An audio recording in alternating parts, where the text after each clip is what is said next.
So what we're trying to show here is the ecosystem around the original Dedolight, which is a highly focusing precision lighting tool with PC lenses, which gives you a very defined beam, and we can use a lot of optical accessories.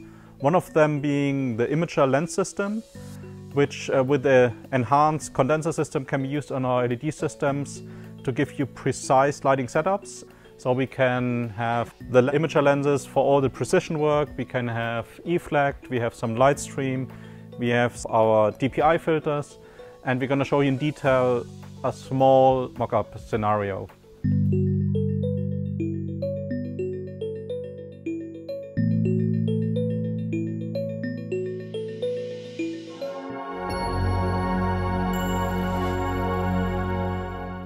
So what we're doing with all the details, we're using our long lenses and use the framing to just highlight the taxi label. We use the iris to just highlight the headlight and then have the beam of light with an additional accessory. And we're controlling all these lights via DMAX. So I have bicolor units where I can change the color, I can control the speed, intensities. And we're doing a real small theater performance on this one, just to exaggerate of what you could do on miniature stages. Like all of the Harry Potters had been doing something similar, with much more scenery, of course. The kind of gels we're using are both dichroics for the strong colors, for the vivid colors, and regular precision Rosco gels if you want to do precise colors on the specific effects.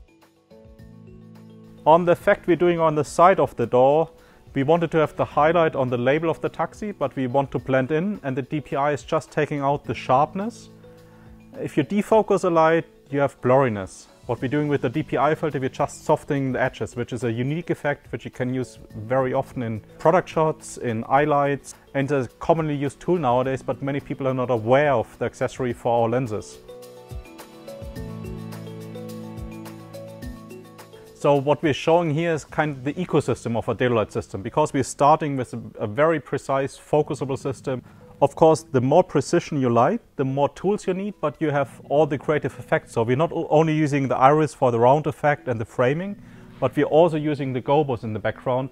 And basically you're in full control with the highest contrast and the highest sharpness if you want. Of course, we always can put it out of focus and balance through the computer system.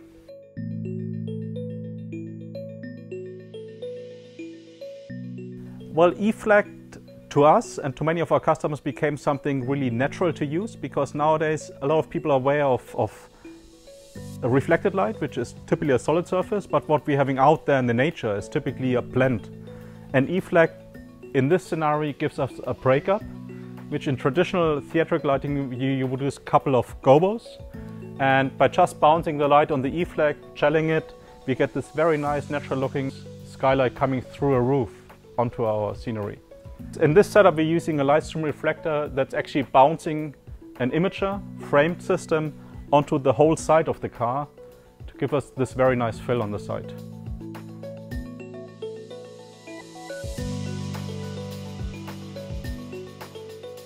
So what we're doing here is just to have this glow underneath the car, and we're using dichroic glass filter to give us this very vivid effect, and we're changing the color temperature to play a little bit with the color blending. What we're having here is 9 lights for the first scenery and 3 lights for the theatrical setup with just the pointed beams. So the more precise we want to light, the more tools we need. But in reality, you're in full control of every accent of your product, of your person. Anything you imagine is possible with precision lighting.